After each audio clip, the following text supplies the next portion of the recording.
Sud Radio Parlons Vrai chez Bourdin, 10h30, 12h30, Jean-Jacques Bourdin. Bien, débat.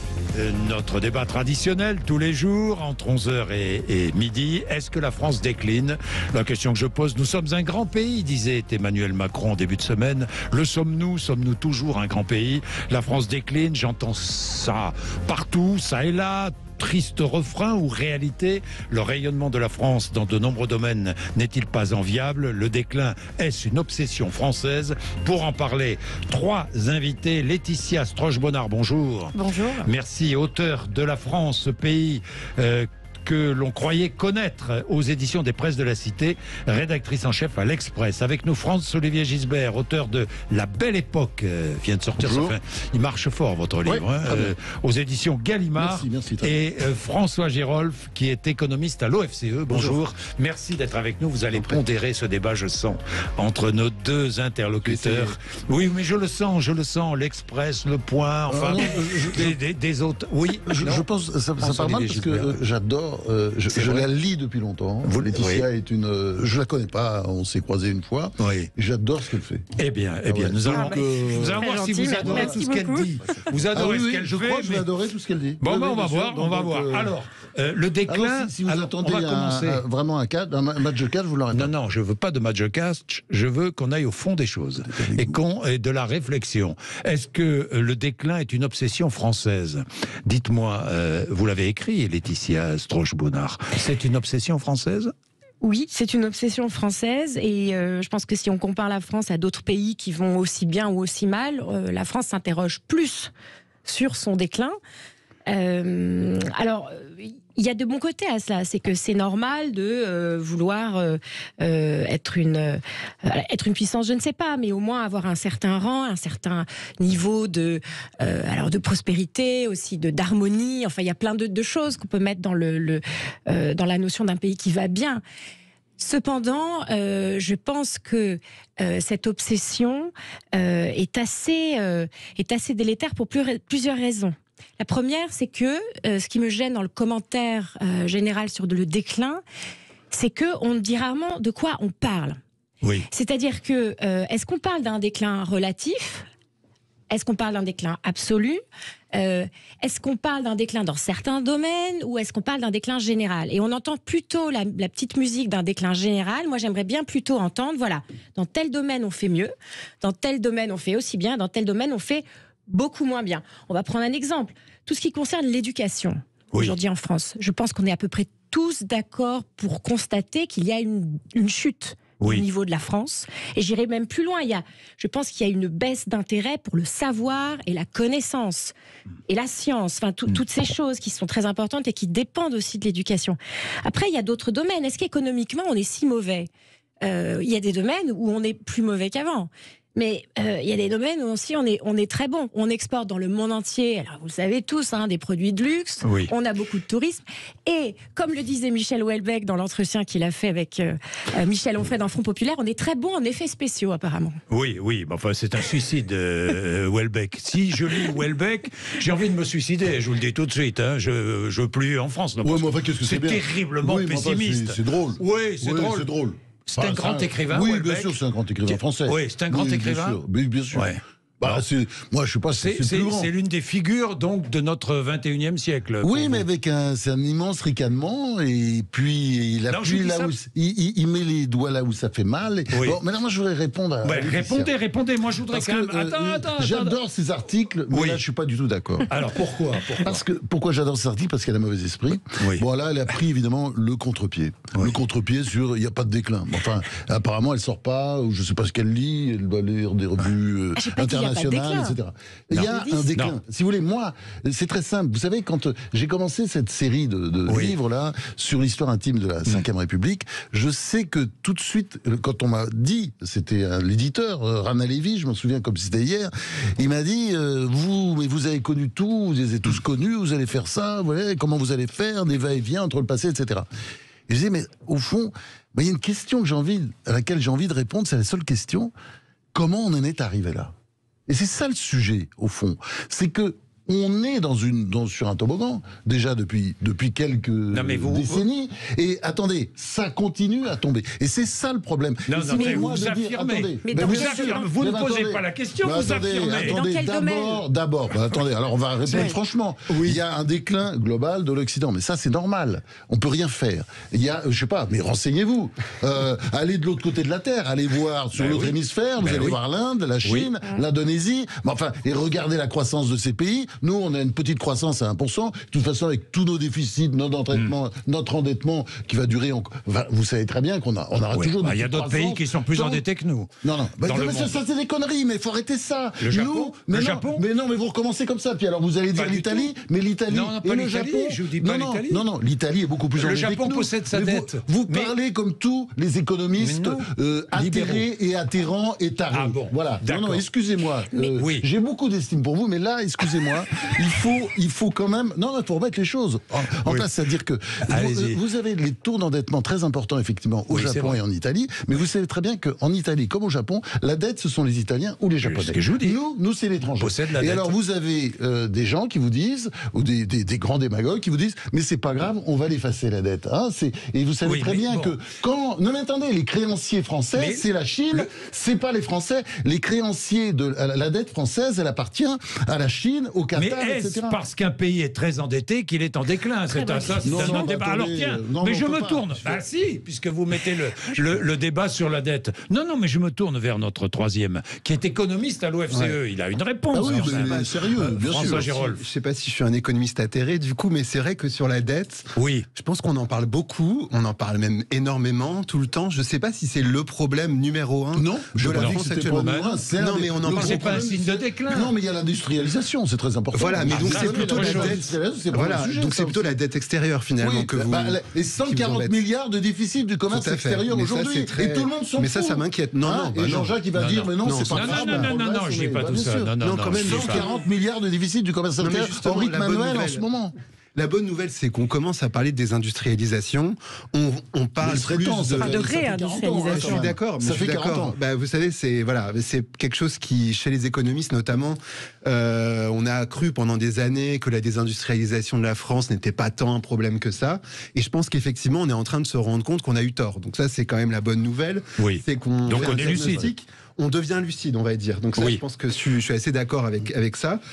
Sur la dette, c'est vrai que je trouve qu'on en parle quand même énormément, mais ce qui m'inquiète plus, c'est la dégradation, par exemple, de quelque chose qui marchait bien en France, c'est qu'on avait en face quand même d'un niveau de taxation très élevé, qui était les services publics. Et aujourd'hui, c'est vrai que les services publics ont l'air de se dégrader, c'est vrai à l'école, vous en avez parlé, mais c'est vrai aussi à l'hôpital, c'est vrai dans les transports publics, on vit à Paris, on subit ça.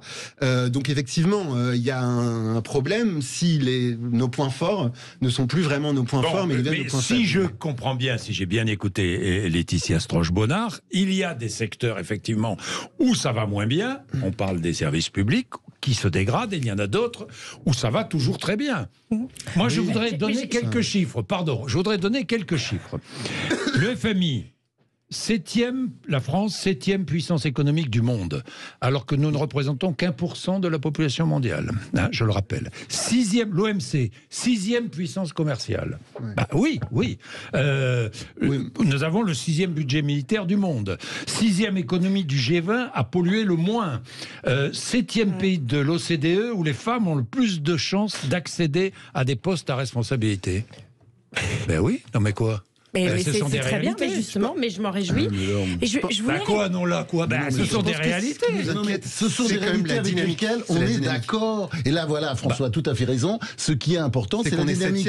Alors, voilà. Et qu'on descend régulièrement. Il y a 50 ans, on était combien? Il y a 100 ans, on était combien? Il y a un sujet, il y a un sujet quand même qui est très important. Regardez, très simple.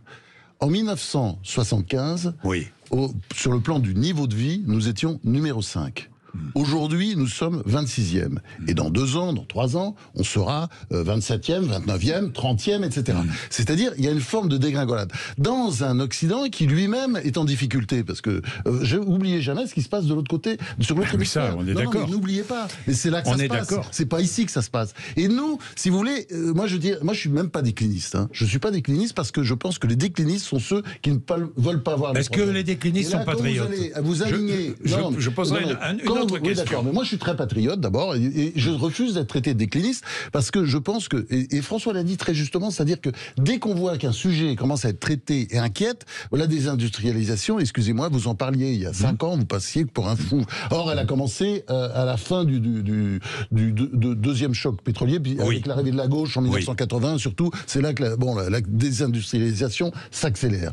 Et ça, c'est le vrai sujet. Vous en parliez, mais attendez, et puis alors vous pouvez mettre ça sur les sites, et ça fait pas de clic. Attendez, laissez la parole à Laetitia Franche-Bonnard. Plusieurs choses sur la croissance et le niveau de vie. C'est normal qu'on ait moins de croissance que des pays qui partent de beaucoup plus bas.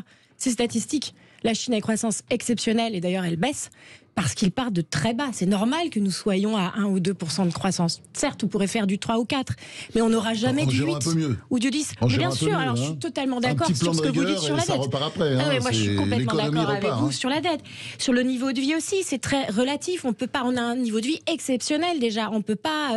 Je vois pas ce qu'on peut faire de mieux à part plutôt baisser la pauvreté. On décroche quand même. Ou réduire les inégalités. Je voulais aussi vous répondre sur le déclin de l'Occident. D'abord, le déclin de l'Occident, cette idée, elle est aussi ancienne que l'Occident lui-même. Parce que l'Occident, c'est quoi? La supériorité de l'Occident, c'est de s'autocritiquer en permanence. Et c'est là qu'on est bon. Et c'est plutôt un bon signe, c'est paradoxal. On est d'accord là-dessus, bien sûr. Et par ailleurs, si nous étions en tel déclin aujourd'hui, aurions-nous mis au point des vaccins contre le coronavirus? Ce qui est vraiment exceptionnel, c'est que l'autre monde... C'est pas la France. Non, l'Occident. L'Occident. Ne changez pas de sujet, je parle de l'Occident. Les meilleurs vaccins du monde. Les meilleurs vaccins du monde. Mais le vaccin chinois ne marche pas. Oui, justement, c'est ça. Et quant au vaccin russe, il n'a jamais marché. Oui, mais c'est là. Est-ce que ça n'est pas la preuve que nous ne sommes pas en déclin? Non, mais attendez, le déclin...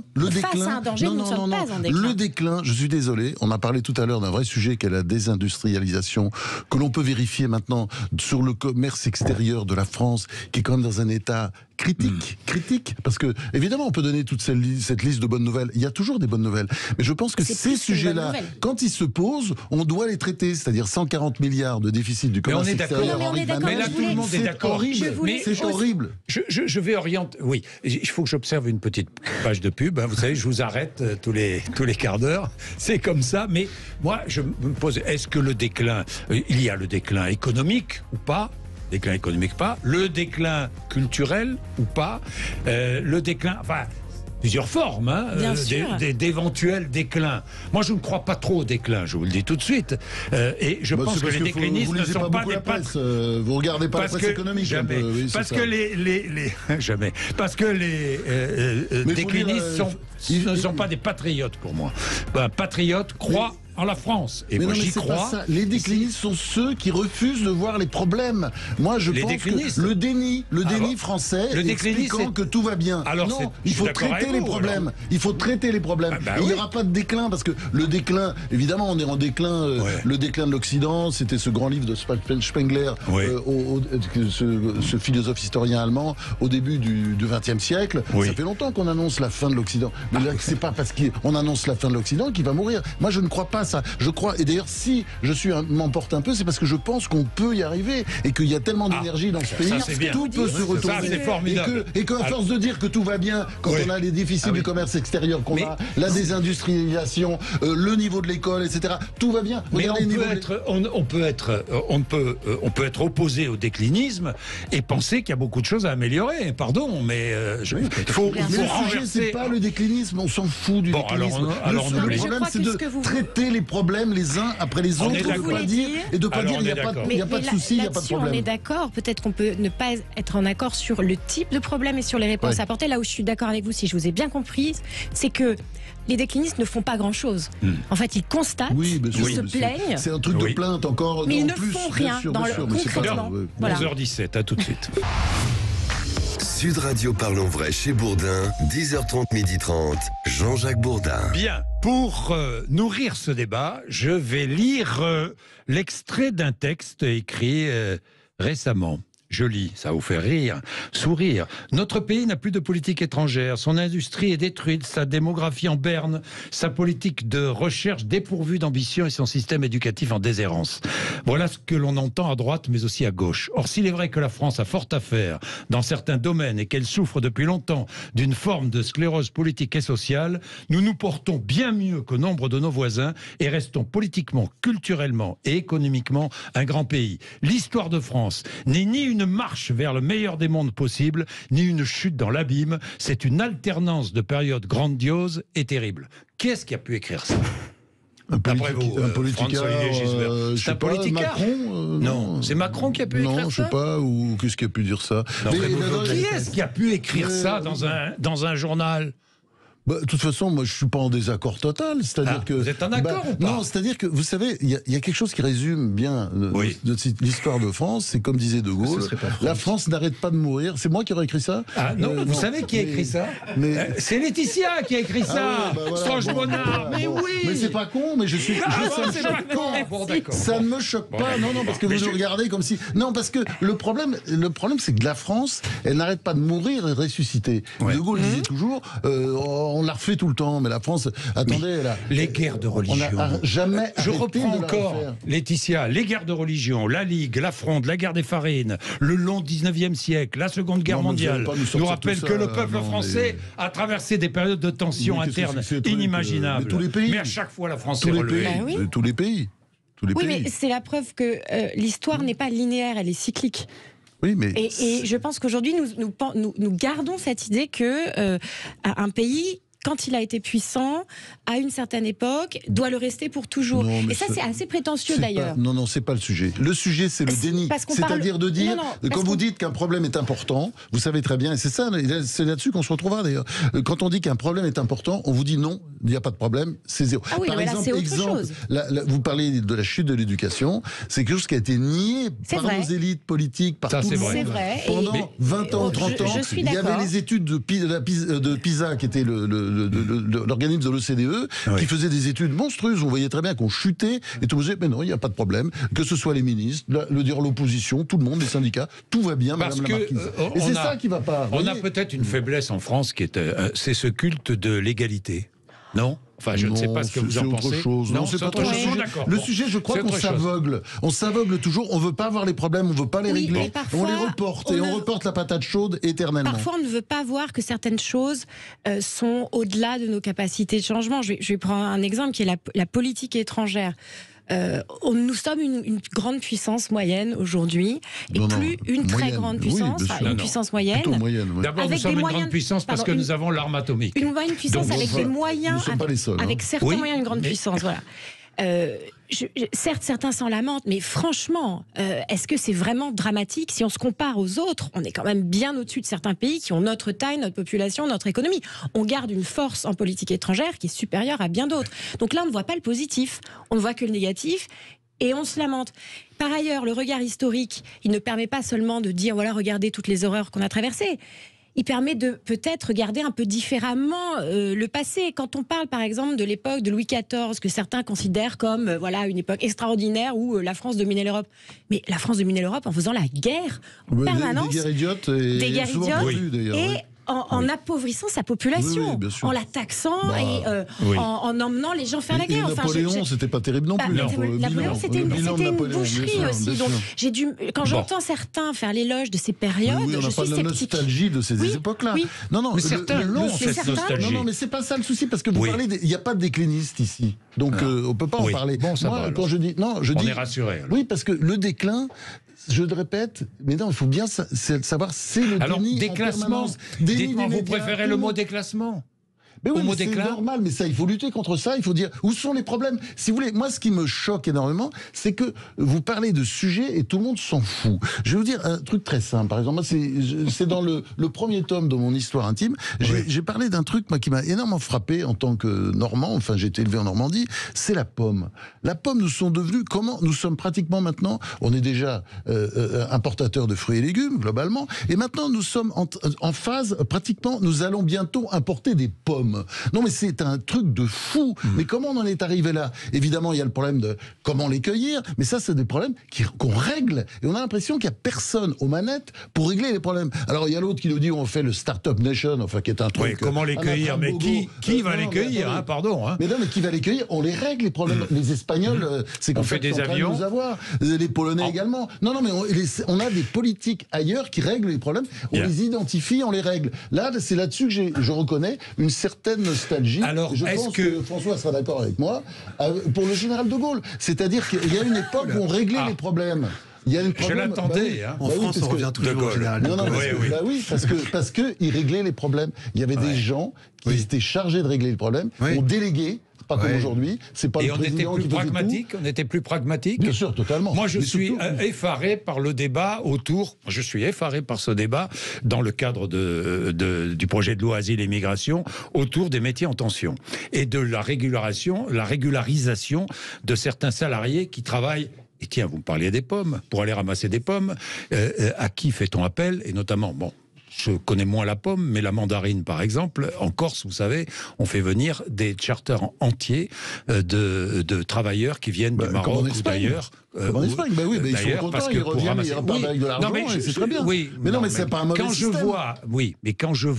Quand je vois des quantités de travailleurs qui sont en France depuis longtemps et qu'on ne veut pas régulariser, et quand j'entends le débat autour de ces métiers en tension, ça me rend fou. La France n'est pas pragmatique. Autant les régulariser, ceux qui sont là et qui travaillent depuis un long moment. Oui, mais vous disiez pas pragmatique, c'est-à-dire que, je répète toujours, c'est que je suis effaré de voir tous ces sujets qui sont niés en général par les médias, pour dire des choses, par les politiques, et qui continuent. Et à un moment donné, on va dire, oui, il y a un problème. Et parce qu'on les règle pas. Il y a tellement de petits. Oui, mais pourquoi? Pourquoi nier? Malheureusement, par exemple, pourquoi l'histoire de la pomme, c'est typique et c'est tout à fait révélateur. Ouais, François Girolf. Sur cette histoire de la pomme, c'est vrai que le déficit commercial français avant était dans les biens industriels, on se disait les voitures allemandes, on n'achète que des voitures allemandes. Maintenant, ça devient dans nos points forts historiques, c'est-à-dire les biens agroalimentaire qui était historiquement, on exportait énormément, etc. La France est un pays agricole, évidemment, le pays idéal pour faire ça. Et c'est vrai que voir qu'on décline même dans ces secteurs, ça a un côté un petit peu inquiétant. Et je pense qu'on peut être à la fois inquiet de l'évolution de la France actuelle et optimiste sur le futur, parce que je pense qu'il y a beaucoup de capacités quand même qui sont sous-exploitées. On a un système éducatif qui quand même jusqu'ici était extrêmement bon. Il y a beaucoup de secteurs dans lesquels on devrait être bon. Je veux dire, on a quand même des écoles d'ingénieurs extrêmement bonnes. On était très bons en sciences et en technique. Il n'y a pas de raison pour lesquelles on n'a pas réussi à trouver un vaccin. Il n'y a pas de raison pour lesquelles en France on n'arrive pas à avoir une industrie prospère, parce que on a une très bonne recherche et développement. Il y a même des ingénieurs français qui vont aux États-Unis aujourd'hui parce qu'il n'y a pas de perspective de carrière en France pour construire des GAFAM, etc. Donc je pense qu'il y a des capacités sous-exploitées, donc ça amène à être optimiste, et en même temps il faut les exploiter. Parce que alors regardons le mot déclassement, puisque certains emploient le mot déclassement. Est-ce que la France est déclassée aujourd'hui quand on regarde, c'est relatif aussi. Mais oui, non, parce que j'entends c'est Onfray, je crois, qui préfère le mot déclassement. Je crois que c'est Onfray qui préfère le mot déclassement, le mot déclassement. Parce que le grand déclassement, mais le problème du déclassement, je suis désolé, il y a un déclassement. Je veux dire, si on regarde les chiffres, après, c'est pas parce qu'il y a un déclassement que c'est une catastrophe. L'économie, c'est pas quelque chose de statique qui va toujours dans la même direction. Mais il n'y a pas que l'économie non plus. Non, mais c'est important l'économie. Je suis désolé de vous le dire. Non, mais je suis d'accord. C'est fondamental. C'est quand même ce qui est d'accord avec porte-monnaie. Non, mais attendez, je suis désolé, mais je suis d'accord. D'ailleurs, de toute façon, on a parlé d'éducation, on peut parler de tas de sujets. J'ai parlé de l'agriculture aussi, avec ce phénomène incroyable maintenant des urbains qui connaissent rien à l'agriculture ni au monde rural et qui vont aller tout casser là-bas parce que soi-disant les paysans seraient des pollueurs. Non, mais quand même un drôle de pays, et que là-dessus, au niveau de l'État, personne n'intervient, tout le monde s'en fout. Donc c'est-à-dire les écolos, les escrolos gauchistes là vont aller faire régulièrement des descentes chez les paysans, tout casser, et il y a même personne au niveau de l'État qui intervient. Mais qui intervient pour dire les choses. 11h30, encore une pub, 11h30, et Juliette. Il faut vivre. Juliette est à Paris, et Juliette pense que la France ne décline pas, mais qu'elle change. Voilà, à tout de suite, 11h31. Libre 4, Origine France. Sud Radio Parlons Vrai chez Bourdin, 10h30, 12h30, Jean-Jacques Bourdin. Bien, 0826 300 300, l'état de la France. La France est-elle en déclin? C'est la question que je pose, même si ça fait pas plaisir à Franz-Olivier Gisbert, le mot déclin. Auteur Franz de La Belle Époque aux éditions Gallimard. François Gérolf est avec nous, économiste à l'OFCE. Et Laetitia Stroche-Bonnard, qui est auteur de La France, ce pays que l'on croyait connaître, édition des Presses de la Cité, L'Express, Le Point. Vous êtes toujours lié au Point, hein, Franz? Ah oui, je suis éditorialiste. Toujours éditorialiste. Chaque jeudi, j'ai mon édito. Bon, Le Point, L'Express, l'OFCE, c'est riche ce matin sur Sud Radio. Hein. Et nos auditeurs, Juliette, qui est à Paris. Bonjour Juliette. Bonjour, bonjour à tous. Bon, est-ce que la France décline selon vous? Je dirais qu'elle change dans pas mal de domaines et que selon sa sensibilité, pour les uns, ce sera le déclin, pour les autres, ce sera le changement. Moi, je pense qu'elle change et pas toujours de façon heureuse d'ailleurs. Oui. C'est là qu'on peut employer le mot déclin ou déclassement ou tous les mots un peu barbares que l'on entend. Mais elle change comme l'Europe change et comme le monde change. On ne peut pas y échapper. Ceci dit, je pense qu'il y a certaines pendules qui doivent être remises à l'heure, ne serait-ce que par les moments difficiles que l'on vit et où on doit quand même garder le moral si l'on veut continuer à vivre et surtout par rapport aux jeunes générations. Voilà, on n'a pas le droit de leur passer un flambeau trop décliniste, même si il faut faire attention. C'est-à-dire, comme je disais à celui qui m'a pris à l'antenne, oui. On dirait que la France a connu plusieurs périodes. Alors, depuis l'après-guerre, nos aïeux avaient su reconstruire la France. Et nous, je dirais qu'on est en train, peut-être dans certains domaines, de la déconstruire. C'est un mot à la mode. Donc, c'est là qu'il faut faire attention. C'est là qu'il y a la bascule, si vous voulez. Et je pense qu'on est en train de se rendre compte de nos fragilités que l'on avait un peu oubliées dans un monde mondialisé où on a tout envoyé en Chine, enfin pour dire vite, et maintenant on se rend compte que c'est plus ça et qu'il faut revenir à un autre modèle. Alors je pense que la responsabilité, elle incombe aux politiques de tout bord, qui parfois, à mon avis, au lieu de se perdre en polémique négative et faire de l'entre-soi, ferait mieux de réellement se pencher sur certains problèmes qui, à mon avis, dépassent les clivages politiques. Et je pense aussi qu'on devrait remettre l'histoire à sa vérité, parce que, s'il est vrai que depuis 200 ans, la France connaît des vagues migratoires, elle ne s'est pas faite que par l'immigration. Elle s'est faite par strates successives. Au départ, il y a eu les barbares, les Visigoths, les Ostrogoths. Puis il y a eu tout un tas de changements interrégionaux en France. La France n'a pas toujours été avec les mêmes frontières. Enfin voilà, il faut arrêter de dire que... alors il y a eu toujours des vagues migratoires, mais franco-françaises, je dirais. Voilà. Et puis il faut arrêter de... ça m'énerve. Ce qui m'énerve, c'est que pour justifier la France d'aujourd'hui, on déforme un peu la vérité historique. Voilà. Bien, merci Juliette. Merci Juliette. 11h37, vous avez vu, Juliette a un bon raisonnement. Hein. Juliette est très pertinente. Donc et d'ailleurs, en fait, ce qu'elle dit en filigrane, c'est que la politique, c'est l'accompagnement du changement. Et bien faire de la politique, c'est comprendre en fait quels sont les changements qui sont irrémédiables et pas forcément négatifs. Voilà, il y a des changements. Par exemple, en France et dans tout l'Occident, il y a eu un changement dans les mœurs. Et l'acceptation qu'on a de la liberté des mœurs, qui est plus importante aujourd'hui qu'avant. Il y a des changements qui semblent irrémédiables. Il y a d'autres changements qui sont moins bons, et le bon politique, c'est celui qui identifie le danger quand il y a un vrai danger et qui refuse le mauvais changement. Et c'est très difficile. Moi, j'ai l'impression qu'aujourd'hui, on a deux types de personnalités politiques. Des gens qui vous disent, tout change, c'est très bien, allons-y, il faut aller dans ce sens-là.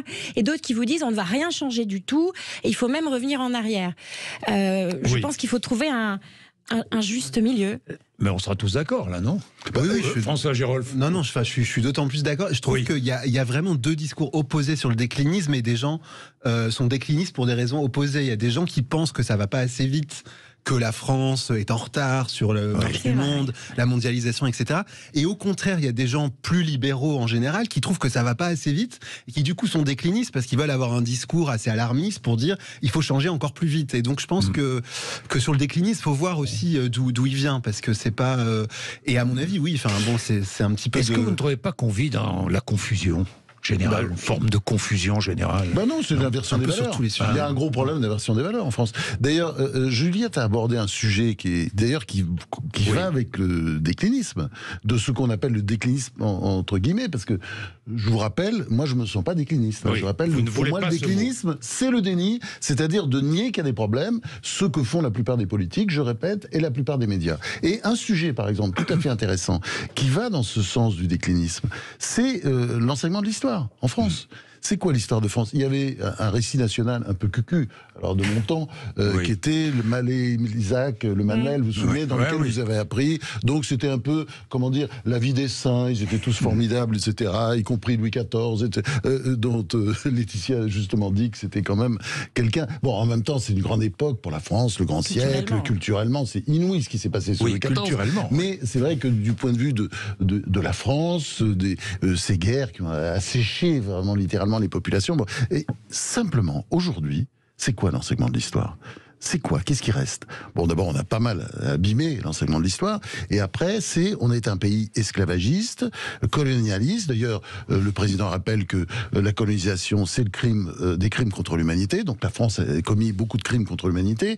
Mais enfin, sans rappeler que d'ailleurs, tout le monde a colonisé tout le monde. Parce que il n'y a pas que la France qui a colonisé, je vous signale. D'ailleurs, on peut parler, les Ottomans, les Arabes, ils ont colonisé l'Algérie au 7e siècle. Les Ottomans ont colonisé l'Algérie, etc. Et ce serait la France qui aurait été le pire des colonisateurs. Bon, donc l'idée qu'on était esclavagiste, pétainiste, etc., tout ça va dans le sens de ce qu'on peut appeler le déclin, c'est-à-dire on apprend aux enfants à l'école que ce pays était horrible. Bon, ben elle a raison Juliette, c'est quelque chose, il faut arrêter ça, il faut s'aimer un peu, c'est-à-dire le problème aussi c'est la haine de soi qui est développée en permanence, et il faut arrêter avec ça. Enfin, moi je suis désolé, peut-être parce que je suis pas né en France, je suis patriote, je me sens patriote, j'aime ce pays et j'ai envie de le défendre. Et c'est vrai qu'aujourd'hui, ceux que vous dites, les déclinistes ont des grands alliés, ce sont les gens qui veulent détruire ce pays. Si j'ai bien compris, les déclinistes, vous les retrouvez un peu partout, quoi. On les retrouve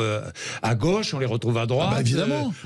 Ça dépasse tous les clivages politiques. Oui, mais si vous avez bien compris aussi, quand on parle de l'histoire, l'enseignement de l'histoire, la conception qu'on a de l'histoire, du récit national, il y a quand même l'idée que c'est un pays, que la France est un pays abject. Il faut arrêter avec ça. Oui, il faut apprendre à s'aimer et raconter aussi l'histoire. Bon, il y a des faces noires. Mais il y a aussi l'idée que c'était mieux avant. Il y a aussi l'idée qui est véhiculée que c'était formidable avant et qu'aujourd'hui c'est... moi je pense que c'était mieux avant quand on était gouverné. C'est-à-dire que, par exemple, la période dont je parle, Giscard et Pompidou ont à affronter... Non mais attendez, faites pas cette moue. Si, je fais la moue. Mais non, je fais la moue. Je fais la moue sur les années 60 et sur les années 70. Oui. Ça, je fais la moue. Il y a deux chocs pétroliers absolument monstrueux qui tombent sur la France. Regardez bien, 1973, premier choc pétrolier, mais je raconte ça. Mesmer, immédiatement, qui est Premier ministre, parce que Pompidou est en train de mourir, mais immédiatement lance un plan de construction de 14 réacteurs. Giscard est élu dans la foulée, quelques mois plus tard. C'est tout ça pour régler ce problème du premier choc pétrolier. Vous vous rendez compte les dégâts qu'on a fait dans les années 60-70 en matière d'urbanisme, en matière migratoire, en matière... Mais je continue. Je continue. Mais les dégâts... je continue. C'est-à-dire que ils ont fait... ces gens-là ont fait une politique économique sérieuse, puisqu'il y a eu un deuxième choc pétrolier après en 1979, quand la France commençait à remonter, donc c'était vraiment coup sur coup, et c'était autrement plus violent que le Covid, c'était très très violent, et la France, économiquement, quand Giscard et Barre rendent les clés à la gauche en 1981, il n'y a pratiquement pas d'endettement, et il n'y a pratiquement pas de déficit, c'est-à-dire qu'ils ont géré... Non, mais attendez, gouverner, c'est être dur, et mais aujourd'hui, la conception... La gauche, c'est pas au pouvoir depuis 1981, quand même. Non, mais vous aimez beaucoup la gauche. Si je peux me permettre. C'est normal, puisque de toute façon... je joue mon rôle. Non, mais vous aimez beaucoup la gauche, je sais bien. Mais moi, je ne suis pas en train d'attaquer la gauche. Mais rougissez pas, parce que vous savez très bien que c'est la fonction... objectif. C'est la fonction de l'OFCE, et on le reconnaît tout à fait. Non, mais enfin, expliquait que la gauche était bien, etc. Non, mais non, attendez, non. la droite, l'Office français des conjonctures économiques, l'OFCE pour ceux la qui ne droite, il y a sauraient beaucoup pas. de choses aussi à dire. Hein. Je ne suis pas en train de faire l'éloge de la droite. J'essaie d'être objectif et honnête. Bon, simplement, quand on regarde les grands problèmes, ils sont quand même survenus. Laissez-le parler. La désindustrialisation dont vous parliez, elle commence sous Giscard, elle à cause des chocs pétroliers. Elle continue effectivement sous Mitterrand. J'essaie de voir les choses de manière un peu non politique, et elle continue sous Chirac, sous Sarkozy. Elle s'accélère même sous Nicolas Sarkozy. Donc c'est pas évident de dire qui est coupable, quelle politique même puis est à la coupable. limite, C'est très bien. On revisite l'histoire très bien. Faut pas revenir non plus sur il y a une ce qui est fait. Aujourd'hui, moi je voudrais qu'on regarde devant. Alors le progrès, il y a progrès, c'est à double face. On est bien d'accord. Mais devant, est-ce que vous êtes optimiste ou pas, vous, Franz-Olivier Gisbert? Est-ce que la France va se relever, puisque vous pensez qu'elle est bien bas? Quand j'ai lancé ce gros boulot, c'est comment on en est arrivé là, parce que c'est la question que je me pose tout le temps. Eh ben, je trouve que oui, on continue à dégringoler, mais je pense qu'à un moment donné, d'ailleurs la France c'est un peu la caractéristique de la France. Si vous regardez, comparé à d'autres pays, ils règlent en général les problèmes avant. Nous, on a quand même besoin d'être au fond, comme d'ailleurs c'était en 1958. On a besoin d'être au fond pour repartir. Et je pense qu'on n'a pas encore touché le fond. Mais on n'a pas touché le fond. Et de dire que tout va bien, c'est mais personne ne dit. Personne ne dit. Mais personne ne peut dire tout va bien. Et puis dire que il n'y a pas eu de problème en 1980, comme le dit notre ami François. Je dis que c'est pas le seul problème. Mais non, mais en 1981, on a cru que, enfin, nos dirigeants ne voyaient pas que 1 plus 1 égale 2. C'était 1 plus 1 égale 4, plus 5, etc. Oui, mais enfin, elle a fait beaucoup de mal. Laetitia voudrait parler. Laetitia Franche-Bonnard, oui.